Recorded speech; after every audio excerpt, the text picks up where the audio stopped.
Hey, this is Big Gene from Raw Deal, the Last B.I.G Night, Cooking and Conversation. And guess who's coming to dinner? And he's here. The infamous, the one and only, the former president of Badboy, making the hits. The former, I would say, he's the former manager of Mary J. Blige, Mr. Kirk Burrowes.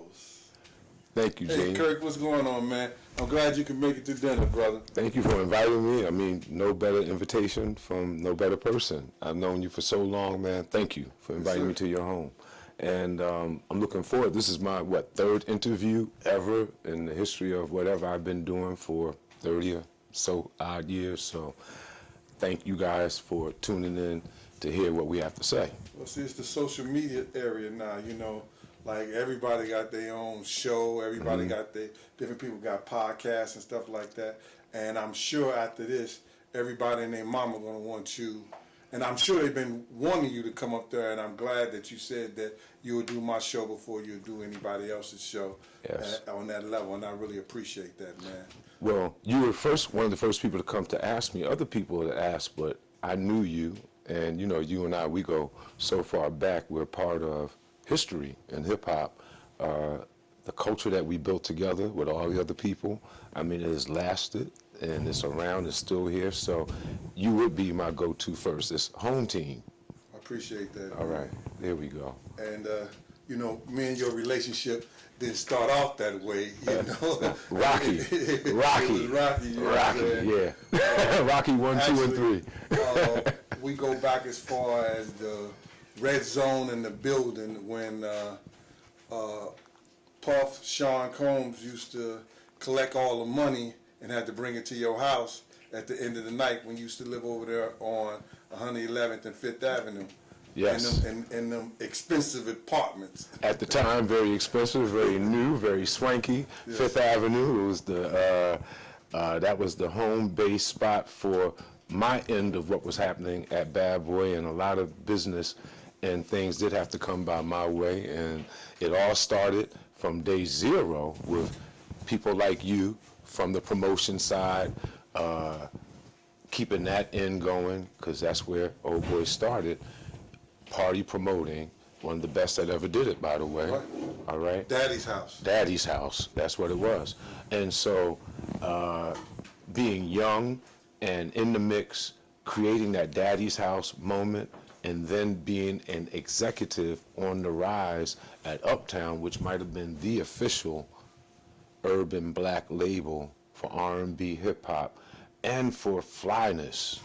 You know, Uptown invented what it is to be some of the things that we're still living off of now. The way we move, the swagger, the coolness, you know, rest in peace, you know, Andre Harrell, a genius in his own right, and what he was able to do at Uptown and the people he was able to bring in. When we started Badboy there, we were, can I say, not the flavor of the month. We were like the new little kids on the block. And that was soon and around after the Daddy's house, because that promotional party and that lane helped to build up the profile. And soon we had records to match that profile, but there was a gap in between where there was a whole lot of stuff that happened, whole lot of things, all kinds of things that threatened the vision and all. And yes, we started at Daddy's house. Moving money, making money. Yeah.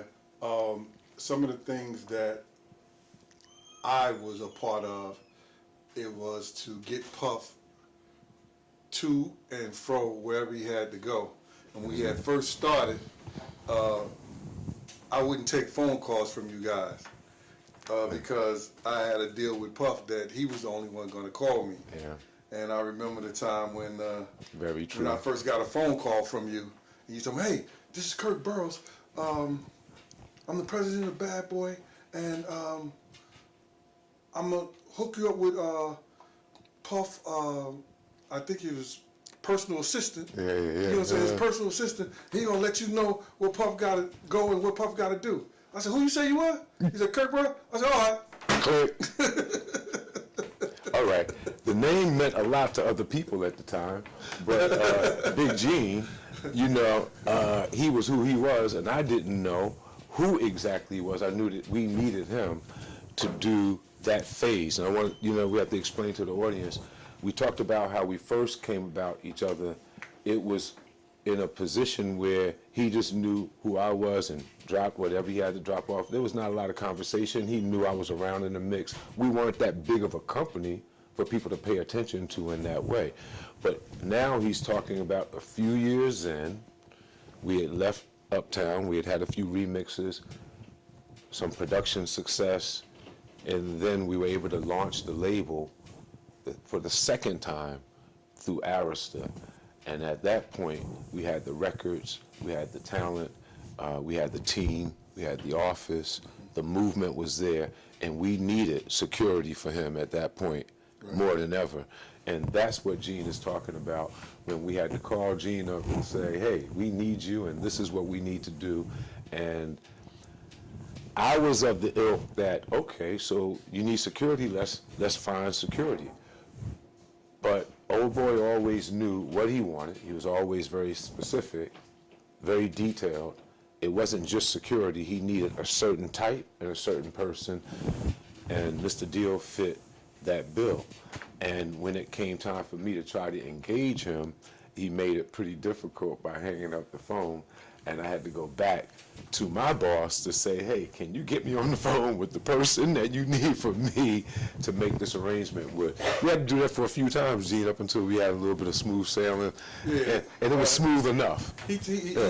We had a set down, but it was basically because of what ended up happening anyway after Big got killed. You know what I'm saying? After Big got murdered. You know what I'm saying? By the police, and you know, and everybody got my information, and they come to my job, and I lose my job and have to fight for my job because of, you know, people know who I am, and people know that I was his bodyguard, and I was in those positions, in those places. During the most difficult of times, right. and when things were really hot and heavy, when there was a lot of different investigations going on that I didn't even know about, but there was a lot of light on the company. You were in a position that you were helping us, but then at the same time, you were hurting yourself. Yeah. Yeah. And I understand that now. You know, when you look back, what they say, hindsight is 20/20. Right. You know, we had to live it and be in it, but now we know from looking back exactly how some of the chips fell where they fell. Well, see, people don't understand, like in New York, if you were uptown Harlem, anywhere from 110th Street all the way up to 155th, you had to be a part of somebody's crew. You understand? Either you was Same Gang, Slick in the Family, Best Out, Cash Money Brothers, Niggas for Life, you got the All Stars, you have Mecca Audio. Yes. You understand? You had all these different crews that facilitated how Harlem moved. You understand? Because you got to realize Monday nights, people were at what club they was going to? Monday night they was doing the building. That's where Puff had the unsigned hype. Remember, leaders of the new schools, Naughty by Nature. A lot of people performed in there. Yes. And you know, people used to go to those parties. Tuesday night, people was at the rink. You understand? Yes. Wednesday night, they was at the Apollo. Yes. Thursday, they was at. Thursday night, they were at what you call it, the Cotton Club. You understand? There was a movement there. There was a movement that was going on, yes. And then, you know, after every event, everybody was at Willie Burgers. Yeah. On 145. That was it, yes. You understand? People, if you wasn't dressing in Gucci and Louis Vuitton, if you didn't have on Dapper Dan, you ain't have nothing on. You know what I'm saying? People, it may have had Gucci, it may have looked like it was from Louis Vuitton, it may have looked like it was from MCM. Yeah. You know what I'm saying? But everybody knew it was Dapper Dan. Yes. You understand? And while you're speaking on that era of Dapper Dan, some of that movement started off with Gus, Brucey B, and all of them at the Rooftop, Right. an amazing night spot that, Gene, I happened to have the pleasure of working with Gus for a short spell to set up the Rooftop documentary as well as the fiction, and it's starting to take movement now. So I want to shout That out should be hot. That's gonna be crazy. well, you know, it's a crazy story. So it needed to be told. So I'm glad that they allowed me to be a part of getting that going. So the Rooftop, same thing, same era, ahead of the era that Gene is talking about. But by the time I came to Gene, these are the people that we needed to know and be affiliated and associated with so we can do what we do. We were calling ourselves a Harlem company, right? Yes, sir. That's what Badboy. So I remember, and let's give shout outs to people like the people Gus aforementioned, the world's famous Brucey B. Let's give shout outs to my man Branson. You know, I had to go there regularly that was a part of my training ground. If they had that joke about the kids going to Brooklyn for the cheesecake, I think my thing was to go to Branson and to be able to handle all of that and take care of those things for Big. I think that shout out to all of those people, and more are going to come to mind, but Harlem knows, and yes, D. Ferg, all of them, leading all the way down to ASAP now. Congratulations to him. Right. Now, look at how the Harlem tradition keeps moving. Right. He comes from all of that, from where you just talked about. No doubt, no doubt. Shout out to D. Ferg. D. Shout Ferg out to all. was my Yes. brother. You know, he was one of the original and the founder of the same gang up in Harlem. Fly. We decided that name. We was in a church, actually, St. John's Cathedral in the basement. And we figured out he was printing up shirts. We was actually printing up shirts for Heavy D on that Peaceful Journey tour. There you go. You know what I'm saying? Yeah, and so, Kirk, I want to just start right here because I learned quickly nobody got paid unless it went through you. So I learned that the hard way. So I had to somewhat get in line with that and get to know you, because every Thursday I wanted my check. You know what I'm saying? But anyway. Thank you for saying that, Gene, because I do count myself as a great paymaster. Right. And from the early days of the company, we were dealing with a startup that started between he and I. It was definitely his idea.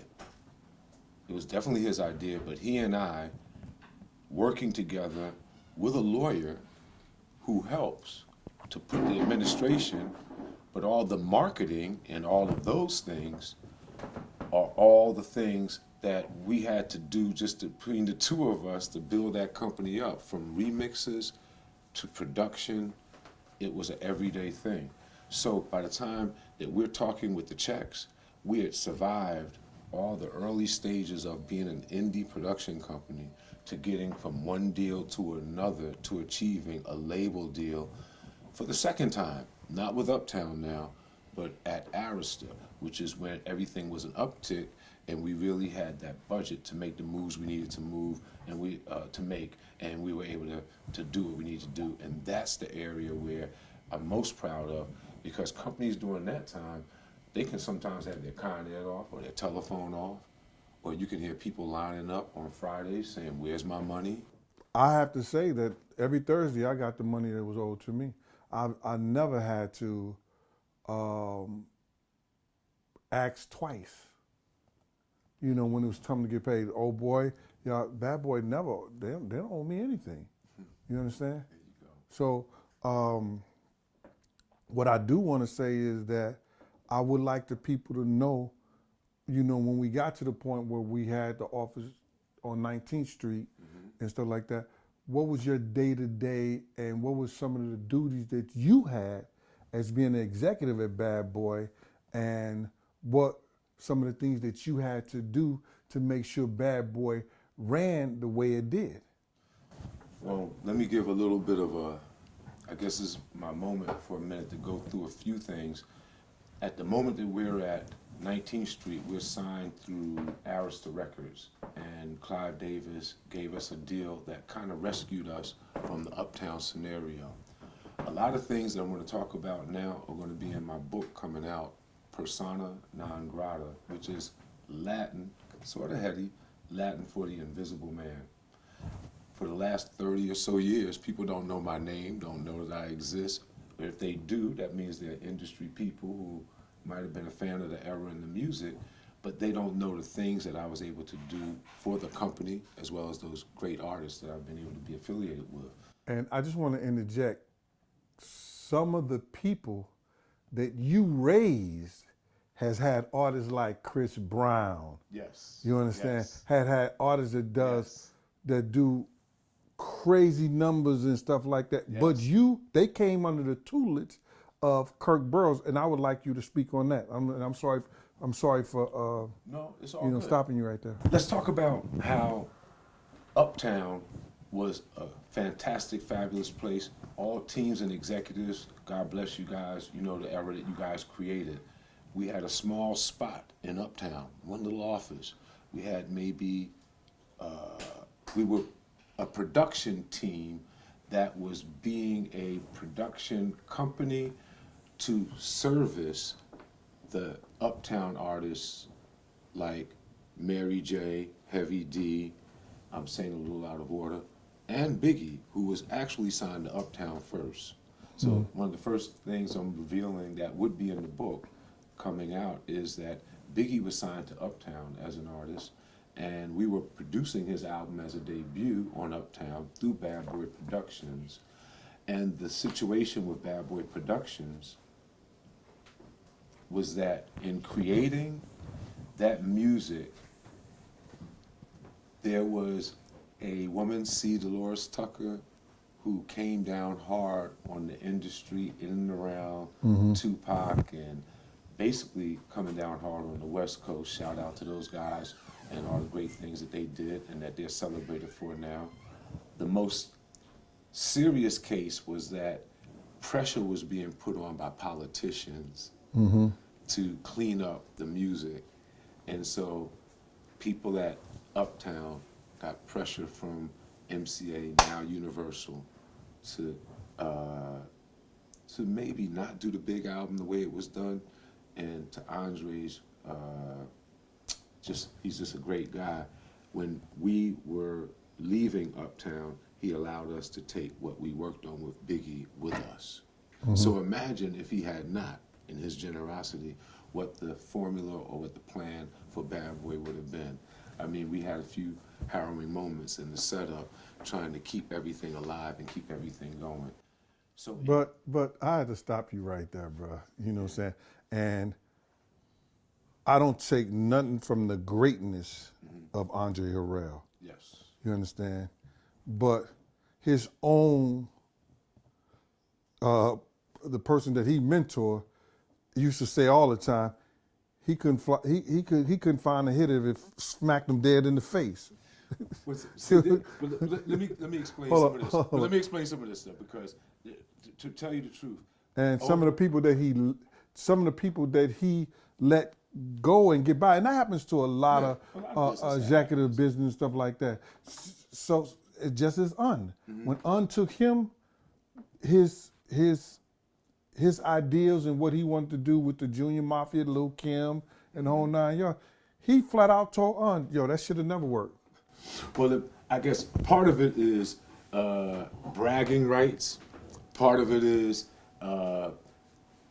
making someone feel like they're not going to win because you're competing against them. Remember how Ali would get in and he would talk really big and talk up and make the opponent maybe feel fearful before the even bell rings? A lot of that is that. So when you think about we were able to get big, Andre has to be a mastermind for setting up the Uptown culture, for bringing in. No doubt. I'm not saying that. No, I know. He has to be a mastermind. I just want to make sure that's clear. But people who learn from other people sometimes bite the hand that feed them, sometimes disrespect the father that raised them, and they go their own way. But it's only for a moment, because the culture tells you that Andre is who he is and what he's done. And he actually had to teach Sean a few things, and I'm sure Sean ended up teaching him a few things too. Right. when I think in his genius that he put together hip hop with R&B in those remixes with Jodeci. There's nothing no better than that. No doubt. And I have to give him the props for coming up with that. I wouldn't have thought of that. He did. But what was great about he and I was that he was this whirlwind of ideas, and I was able to run behind and make it admin, happen. market, budget, engage, execute. There you go. Right. And that's what made us a great team. Right. And I also was able to work a P&L with a budget that helped the third partner to be satisfied. If they gave us $10,000, I would come in with $9,999.99. Right. And they would know, okay, he knows how to work a P&L. We can keep giving them money so they can keep making money. Right. And that's how we rose to the levels that we were able to rise. You have to have that backdrop. You have to have the administration. You have to have those things tight. Right. Because you're dealing with people who've been in business longer than you, money longer than yours, have 10 of you within the same scenario. Let's talk about it. We started Badboy with Clive Davis at Arista. He had 13 companies like us. And he might have given the same amount of money or maybe even a little bit more than he gave us to. I don't know how he was rolling the dice, but he had 13 labels. Vasal Binford had one, well-known producer at the time. Badboy, my man from Atlanta, Dallas, Austin, he had one. So we were all starting out at the same point, at the starting gate, the bell rang, and 4 or 5 years in, there wasn't that many of those labels still left. Right. But Badboy had survived beyond Arista, And all the way through and to. and that's what the people need to understand, Yes. is that when you have the face of Badboy, which is actually Puff. Yes. You understand? But there's people like you that's in the background making it happen. It ain't Clyde Davis. It ain't people in Clyde Davis' office. No. You know what I'm saying? No. It's people in Badboy office like yourself, people that you had to hire, train. Let's talk about this. Badboy is infamously known for starting off as a company of interns. Right. A lot of them were people at Uptown that hung around that wanted to be a part of it. Give a couple of names. Well, you know, I'm gonna give some. I'm gonna shout them out the right way. But a lot of them were people who came from D.C., from Howard, Right. that went to school. Mark Pitts. Harv Pierre. There's a slew of them. I'm trying to get all of them out there. When Wayne Barrows one of them? Wayne? Well, Wayne, I think, came from Brooklyn in through Mark. I Mark, remember right. when I first met Wayne, it was around the time of Mark being ascended to taking care of Biggie as a manager. And he had to develop his own team and crew. So as we see Wayne and a few other people like Don Pooh, people that he knew from Brooklyn. But even before he became the manager of Big, a job that he worked very hard for, he was an intern that came with his degree from Howard, a brief spell on Wall Street, and jumped right in to the fire with us. And there was a period before Mark came that we were just working with the Mount Vernon crew, Groovy Lou, Jay Black. All those people were indispensable in shielding us and keeping us as a team to be formidable, to be joining hands with, same gang and all the rest. And by the time we got to 19th Street, when you were engaging with us and we had to make payroll, we had a massive budget that had to be managed, and we had some of the best executives that I handpicked or either trained and put into those positions to do those jobs.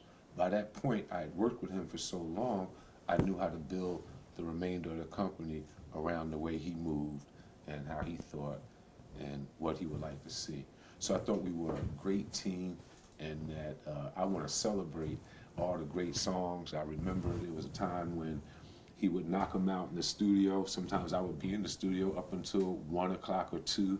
I would have to go down there and bring music from my house that were samples that we would be putting together, and then I'd have to go back home and be like, oh, I got to get ready to go to work and Well, wake people up at don't know 7. you had the crazy collection because of your family, your father and them, and the records and stuff that you had from that business that you had prior to being at Badboy. Well, I can talk a little bit about before the Badboy era, but I was always into music, and I had a firm knowledge of music and entertainment. Before Badboy, I came from Orion Motion Pictures, television and film.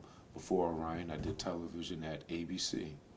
So I had somewhat of a career in entertainment, but I had never dealt with music. But I had a life of music from my parents, and they kind of instilled a knowledge of that. And I mean, I ranged from classical to opera to funk to jazz to everything. So in doing that, I had this massive CD collection, vinyl collection, and we were in production at the time, and one of the things that he was catching on to was doing samples and flipping them around. So I would make cassette tapes at night, take them down, or have someone pick them up, go down to the studio, they would work up tracks, and that next day I'd hear what they came back with. He might come up and say, oh, look at what we got here. One of the distinct memories I remember was Faith You Used to Love Me. When he came back, he was very excited about that, what he thought he had. Based on all the great stuff with Mary, it was good to know we could do something again with someone else through Badboy. There was a lot of heartache with Badboy setting it up, a lot of realness during that time. I could feel that his competition, or how competitive he was. I could feel his energy in regards to his singular vision to want to win. You know, I've never experienced anything like that with any other person. That singular, that laser sharp focus to want to win. I learned a lot too in keeping up. Well, I guess that, you know, that comes from being an athlete, because he was an athlete. Yeah. And when you're an athlete, you want to win at all costs. Yes. And being around him, like, we had this conversation before, because, you know, I'm getting it straight from the streets. And the streets was like, yo, old boy is fronting. So we in this mansion in Miami, and he's telling me, I'm saying to him, I say, yo, I'm gonna have this conversation with him. You understand? Because what people didn't realize is that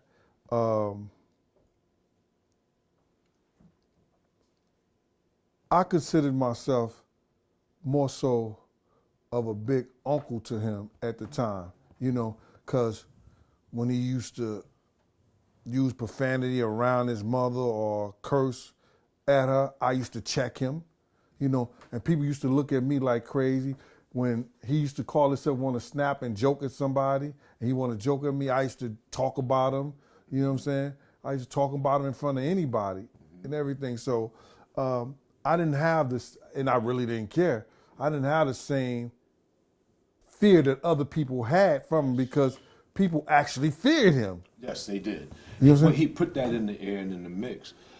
As he know, I am a very respectful person, so I've always had respect for him, even on some of our worst days. And on the days that I shouldn't have had respect, I still did, but we had outs that couldn't be repaired. And you kind of know the person that he is, where he stands. And when he makes a stand and you go against him, you could be as far as Siberia, somewhere over in Russia, and you could be right next door.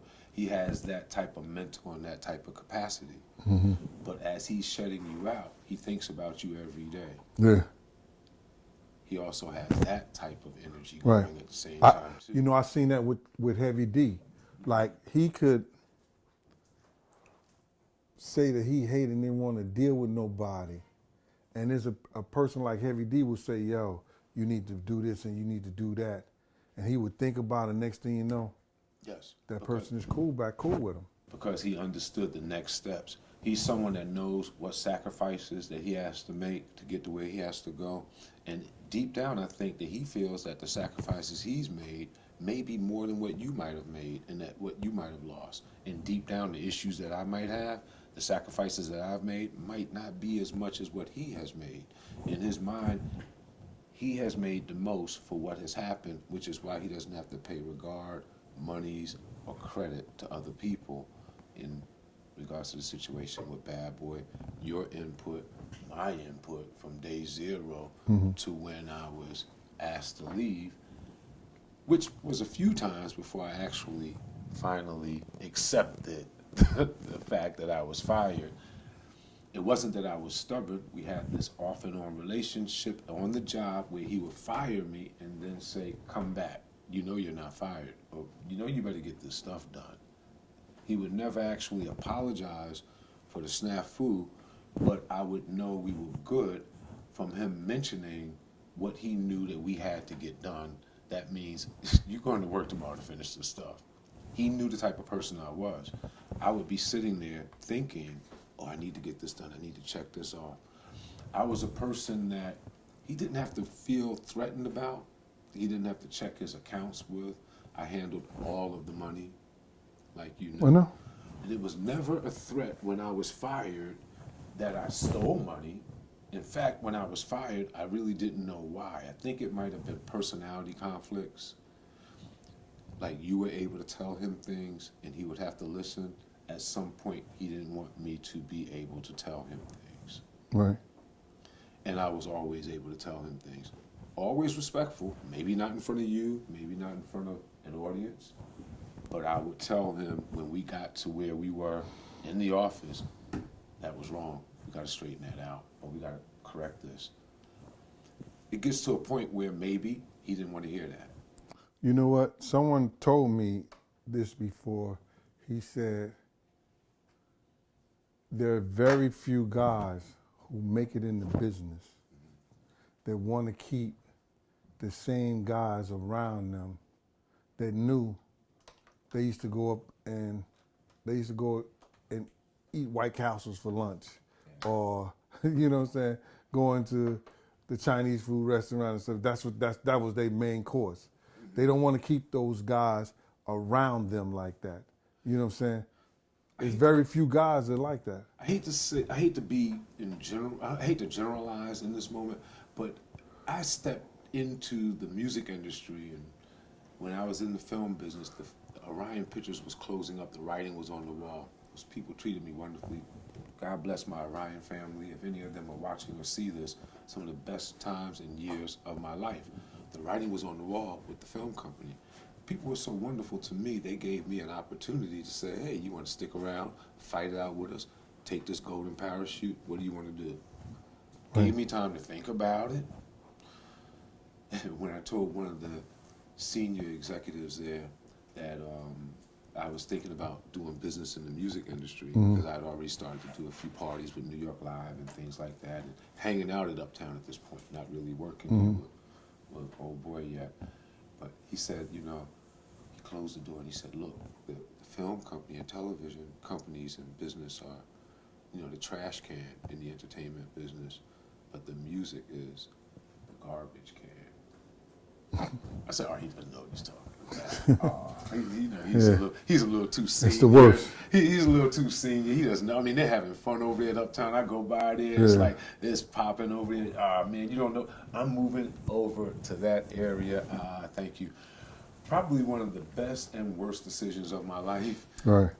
All right, because I can tell when I made that decision and all the things that came subsequent to it, that this is when I walked into this. And if I went another way, who knows what would have happened. But then I can't deny that putting Badboy together was actually an excellent, fantastic experience too. And without me there, it might have been a different thing. I remember giving you a phone call when I was on the video set out there, and I said, Kirk, we need more security out here. Yes. We need more security, Kirk. Yes. Because what you had told me, motherfucker, to get me out there, you said, Gene, we're not going anywhere. We're gonna do Soul Train. We're gonna do studio. He got a couple of meetings. He ain't doing no parties, None of that. Yeah, I might have told you that story. Yeah. And a part of it was true because we were only supposed to be there for the function, and the way I looked at it, that night was going to be what it was, and then that very next day, I was getting on a plane to go from LA to Europe with Biggie, just he and I, to go and deal with the whole European press. One of the first times ever that had happened for a rap artist. Arista, Clive Davis, a genius, and that team at the time, a genius in what they do, never had the success in hip-hop that they had until Badboy came along. And they repaid the favor as one of the companies that last of 13. They repaid the favor by giving us a rollout with Biggie that really matched the release of his second album, which we worked hard to make a double album. We're talking about all of that in the book. And in the situation was that knowing it was going to be something special, he created for the first time for a rap artist a European press junket so that upon the release of the album in the States, he would have press around the world globally. Yeah, it's crazy. Now look, God ended up giving him that press anyway. Wow. Around the world. Globally. Yeah.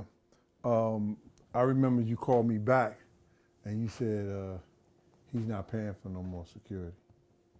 He's not paying for no security. I was like, and then you said, Gene, but Biggie's going to London. London. And I said, all right. So me and this cat is running everywhere. And I mean, I know I was bugging you. You know, like, yo, Kirk, we going here. We at there. You told me we wasn't going nowhere. I said, we here, we there. He said, yo, Gene, we gonna be out of there right after the Soul Train Awards because Biggie is going to London. You understand? I said, all right, cool. So now, my whole thing about it was this, is that I've said this numerous of times. You made it clear to me, and the people out here, they might think that, oh, well, Gene, why does he even know that part of the business and stuff like that? But I'm right next to him all the time when he's taking his phone. And then You're there with him, so he's calling me, and everything that he says is the business. I make the business happen, and as I make the business happen, sometimes he changes his mind. right, Now, because Kirk, am I telling the truth when I said that he literally cursed you out about that whole London trip that they set up and told you that I don't give a shit, and he said he's not going to London, and whatever you got to do for it not to happen, you better do it. more along the lines of Big's not going, you figure it out. You go. Figure it out. You understand? Because I was trying to explain and break down how big of a thing this was that they did for Badboy. The very first time that our artists would be able to follow up. He knew that they were backing us the right way because when we launched the company, we had a big launch in Europe, in London. And great thing, now the albums are coming up, we're going back to seed the soil for the success of the music and the artists. Like you know, personality is mercurial, changes like that.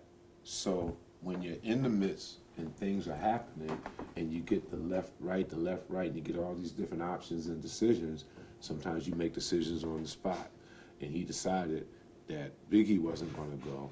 He didn't care whether I went or not, but he decided that Biggie wasn't going to go. Right. It didn't make sense for me to go. All those people in Europe wasn't Was waiting looking to for see Biggie. me. They looking for Biggie. So it turned out to be a Saturday morning conflict that I had to figure out, where most people on the East Coast was on a weekend, and they're thinking we're in the air, and there's hundreds of journalists flying in from where they're flying in to meet us in London. But Kirk, you couldn't.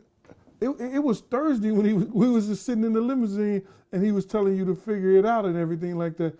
You had at least 2 days. No, it actually was Friday. Well, listen, it actually was whatever day we were supposed to fly was the day after the award show. I think the award show was a Friday night. Right. And then that Saturday morning, we were supposed to be at the airport very Right. early, no celebration. But I'm talking about when he told you Thursday. He told you because I think you mentioned it to him. I know that you mentioned it to him while we was in the limousine. Here's the point.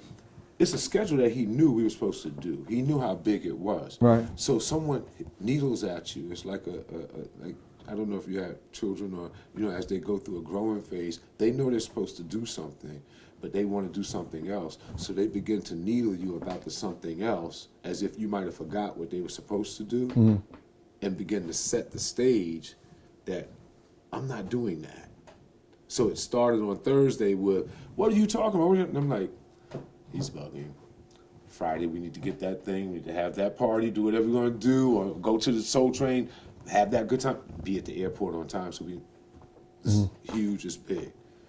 He called Friday night after the awards show. Something must have been going on. He was like, no, not going anywhere. I was up from whatever time that was in LA, 3, 4, 5, 6, to the time we were supposed to be at the airport, 7, calling Biggie, trying to coordinate. Biggie went along with what his plan was. And he still got global coverage because what happened... That's crazy. That's some deep shit. What happened that next night, nobody wanted to have happen. We probably wouldn't have wanted to go if we knew that that was going to happen. We knew there was a chance for something to happen, but we didn't know it could be that would happen. And we knew to be on point, and that's why we were trying to be as secure as possible. In the middle of those changes, doing this, doing that. You remember cussing me out Yes, the next day? Yeah. I was like, yo, somebody gave you some felonious information because Arista was calling me. Arista was calling me because I had did a job, and I didn't know Arista was the one who was paying me for the job. You understand? It didn't come out of Badboy budget. Sometimes some of those functions were promotional function direct from them, and they cut the budget direct. Right. Sometimes out of our budget, we did it, and sometimes it was good to have them do it because then we got the promotion, didn't have to pay for it. See, I didn't know that. So what the person from Arista was calling me, telling me that they needed my social security number. And I was like, who is this? And hanging up on that. And so when we was out there, I think, no, you told me, you said, Gene, Arista's trying to pay you your money and everything like that. Why you keep hanging up on them? I said, they talking about damn social security number. It might have been something that they paid for a portion of what we were doing in the show, at the award show for Biggie, all the things that we were doing. So some of the monies that came from that, we were able to pay the staff and the team. If you remember that ill-fated weekend, I had the whole company out there. Every intern, street team, everybody. I had about 30 people, 25 people. And at the time that the incident happened, we had to scramble to get from out of LA, scramble to figure out what was going on with Biggie in the time that it was happening in real time, scramble to make sure none of the kids would be exposed, sticking out like sore thumbs from the east, and not knowing what is going on, and get hurt. We're trying to minimize that. I thank God for that day, for all the people that we had around, including you and everyone that had to galvanize and pull it together and get everyone back home safely. And we did. And there was a lot of things that we went into to do. We won't have to get into it all now. But I'm here to say that I think that as they're giving out flowers and they're telling people that this one is a king and that one is a this, I think that the person that we worked with should look at that and pay respect to the people who stood by in those storms. Storms that are so devastating, people will want to give up. Storms that are so devastating, people might have wanted to kill themselves on numerous occasions. And people in the industry, as you know, some executives have killed themselves over success or lack of success or sudden air change. I have to tell you that I want to thank my ancestors, my mom, my dad, the people who put me together. I was fully formed by the time I met these people. These people were very impressionable. You know, they could make you change your mind. They made a few other people change their mind. They couldn't get me to change my mind.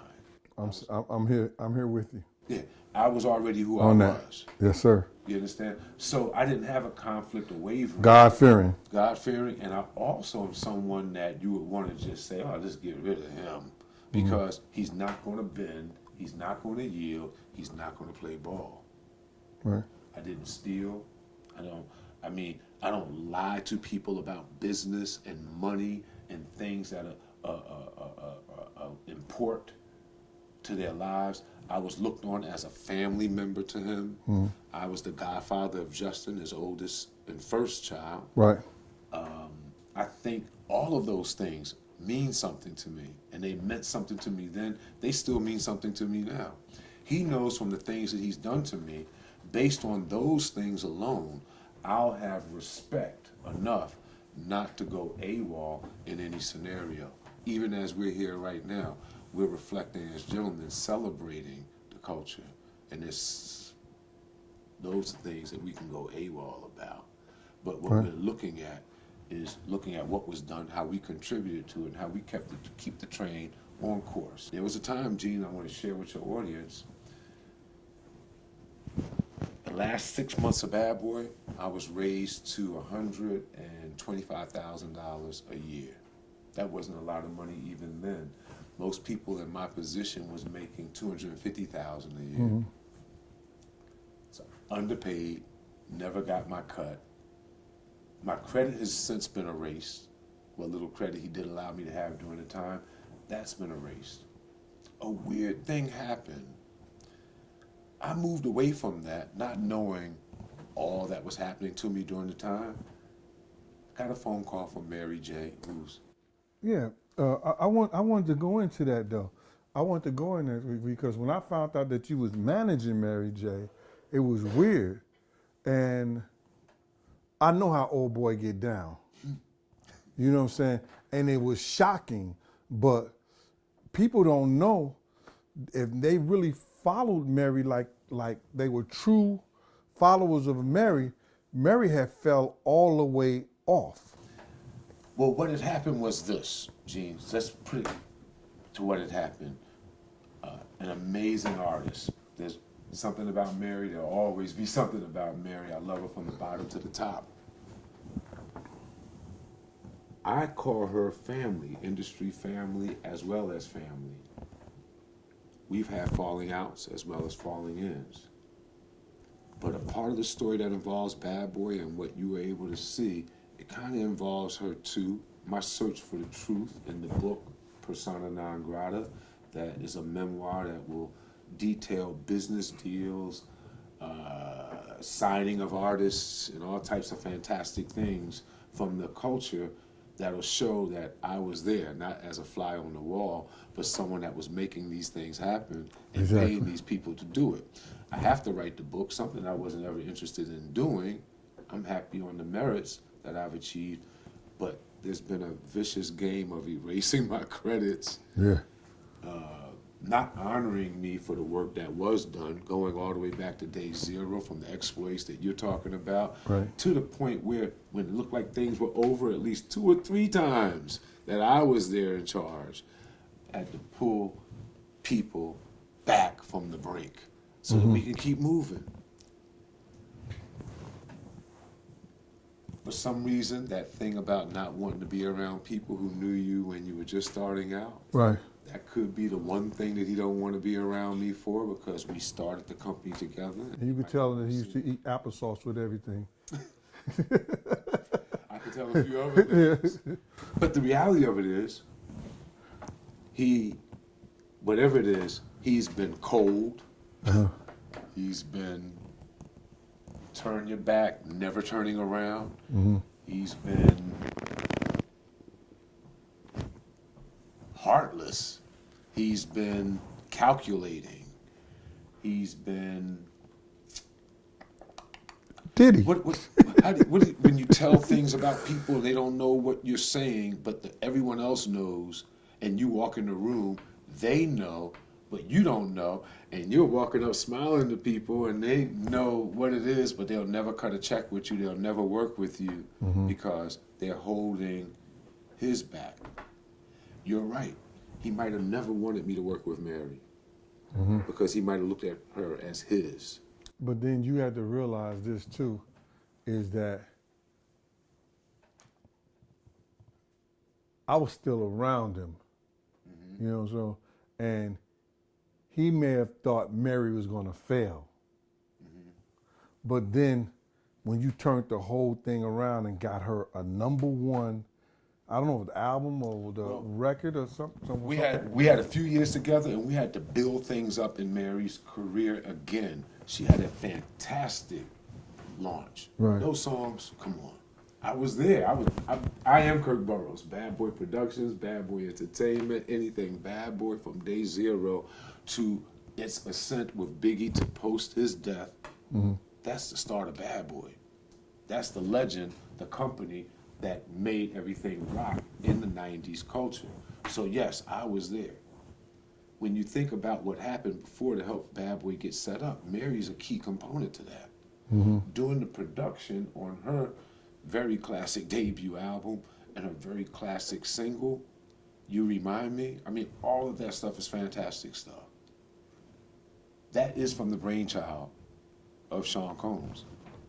Very, it's just what it was. So now, we're not at Uptown, but our sound is left at Uptown with Mary. And with Jodeci, if they wanted to use it. And at one point, they chose not to go with Badboy Productions on their projects. Andre, to his credit, gave us a golden parachute. We went on to be able to shop and get a new deal. He kept us on salary while we were waiting for the new deal to come through, not knowing if it was ever going to come through or not. He also said, you can continue to do Mary's second album, which was at the time My Life, which was a big check to keep coming in. And he just gave us the perfect setup. I want you to remember that. When Russell and Andre broke up, Def Jam, and that's how Uptown started. They had the perfect setup. Uptown was under Def Jam? No. Andre Harrell worked with Russell Simmons. That's how he got started. Helped him to set up Def Jam. But see, I know a different story. But wait one second. I know a different story. Andre was there and a major part of the Def Jam setup. So listen. I know a different story. Well, I don't know that one, but the business side, when Andre came across Heavy D and Russell didn't want to sign him to Def Jam, Andre went out on his own and got the deal for Uptown through Warner Brothers with Heavy D. Right. And now that's the start of Uptown. Right. So that's a unique relationship between Heavy and Andre, right. A unique relationship between Andre and Russell. But there's a point I want to make, though, that I'm trying to build up to. They all helped each other to what? Do what they needed to do, their next thing. Andre helped us. I was unceremoniously flipped out of Badboy, the percentage taken, the credit taken, no salary, no payout, no anything. When I got with Mary to do great work in what might have been a troublesome time for her in certain ways, never with the crown that she will always wear as the queen, but with things that needed to be worked out so that the crown would shine brighter, or as bright as it should.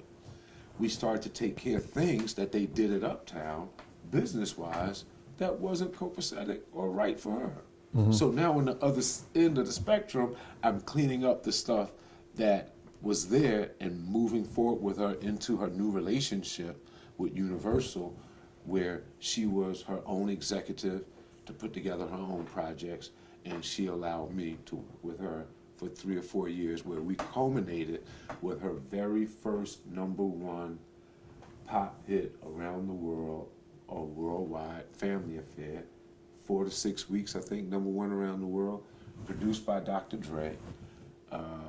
That was a hard one to get done, but I got it done. Let's rewind. during the heat of the East Coast, West Coast beef. I was friends with Dre, flying back and forth and doing business with him. Even at the time when he was recording Snoop's debut album, I was in the studio with that scenario and was there when those things happened. The Badboy thing has been a bad thing for me, Gene. It's been like a curse and a blessing. And the part that's a curse, old boy holds it in his hands. And all of the people that stand next to him, they know exactly what he has done and how he handled me there and how the money never got right. People who are great stand-up dudes that you know, that float in his orbit, that all they have to do is like wrong, like I used to do to him, so he could. They won't do it. They won't do it. They won't do it. They won't do it. Either I'm not worthy enough, cool enough, or I wasn't a part of the original Sane gang. But it's But Kirk. yeah. I want you to understand this. Yes. It's what they don't want to lose with him. I got it. But what do they have with him if someone like me don't have what I'm supposed to have? What do they think they're going to get? It doesn't matter. Whatever they have with him, if it's just being next to him, being able to shine. Okay. You understand? If it's being able to be invited to the all-white party. You understand? See, you know what I'm saying? I was a made person before I got around him. You So understand? those things didn't turn my world around. Exactly. So I guess the only way to punish me would be to take my credit and make my hard work look like it was nothing. And I fight for that every day, and people, I'll be continuing to fight, and I'll be telling the story in the book Persona Non Grata, that is Latin. Don't bug out on it. It's Latin. English comes from Latin. That is Latin for the invisible man, the person that was not there. And I think that's a great way to tell a story about someone who no one knows about. Start with the creation of Juicy. Start with Family Affair, the setup of that single. Start with my view of the East Coast, West Coast beef, where in the middle of it, I was doing business with Dr. Dre. Start with any topic that I can pull out. From Orion Pictures to ABC, television, film, music, Biggie, Harlem, Brooklyn. I got it all here. And I have the receipts, I have the notes. In fact, I'm sending some things over to your team so you can add to this particular special interview that you allow me to sit with you and have. And I want them to have those pictures so they'll have a much younger, better looking Kirk Burrowes to be looking at. And, Hey Kirk, you know what I want to do is that I want to grab something to eat. I haven't eaten all day, and it's late at night. I'm gonna take my jacket off and get a piece of that chicken over there too. I'm about to get something going. And I want to. We covered a lot of things, but we just touched the surface. And I think when you read Persona Non Grata. Yes, persona non grata. The person who did not exist. Persona Non Grata. Those are people who go to school that could repeat that like that. So on the first take, on the first time. And I'm not going to tell you the name of my book, but you would see it.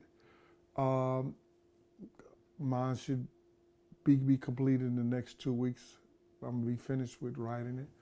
And when you get those two books and support those two books, Kirk Burrowes and Gene Deal, you'll see that although all the things that they went through physically, psychologically, socially, I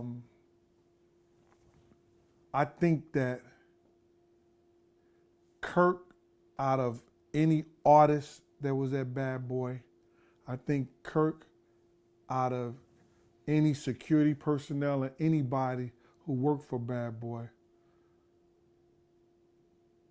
took a bad hit.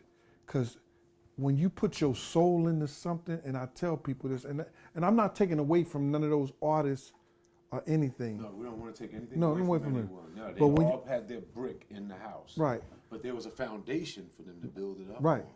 You know what I'm saying? Correct. But when you put your soul into building something, you make it your baby. And I say this all the time. If you start crying, what the baby gonna do? Kirk never cried. You understand? He made sure everybody that was around Badboy at that time could pay their bills, could buy their clothes, could go on the trips, and took from himself in doing it. And to end up with nothing but the crazy part of that, you got somebody that's a genius and been a genius in this business that can't get a job because of One person. Or maybe 1.5 or 2. You know, I have to tell you, we're a home team. We started with the Uptown, Andre, Sean, Mary. We're all a home team. I went and I worked with Andre, Sean, and Mary. Then after Mary, I couldn't get it going again. Now, what happened with me and Mary, at the end, I literally was fired on a #1 record. I've never had a chance to know what it was about. The same mystery with But I told you, and I'm gonna keep it to myself. The same mystery with Badboy, but what makes it now, hindsight 2020 vision, that lawyer, Kenny Mysalis, did the takeaway of my fortune at Badboy, and somehow he was called in to take it away when Mary and I parted ways. She had a different lawyer, but who popped up to do Kirk Burrowes in? That guy. So at the root of that, the common denominator is always Sean Combs. Yeah. Hey, thank y'all. Me and Kirk is about to go live right now on my channel, and we're gonna eat some food and just say hello and tell the people they can be expecting this soon to come out. All right. Thank y'all. Thank you. Thanks for coming out, Kirk. Appreciate you, brother. Thank you. Yes, sir. Gene. Thanks for the wonderful food. Thank you. God bless. Peace. It's a natural reaction. They start mixing the facts in. They put their story with your story. Like that's really what happened. Women front for these fellas, fellas front for these women. It's a trait.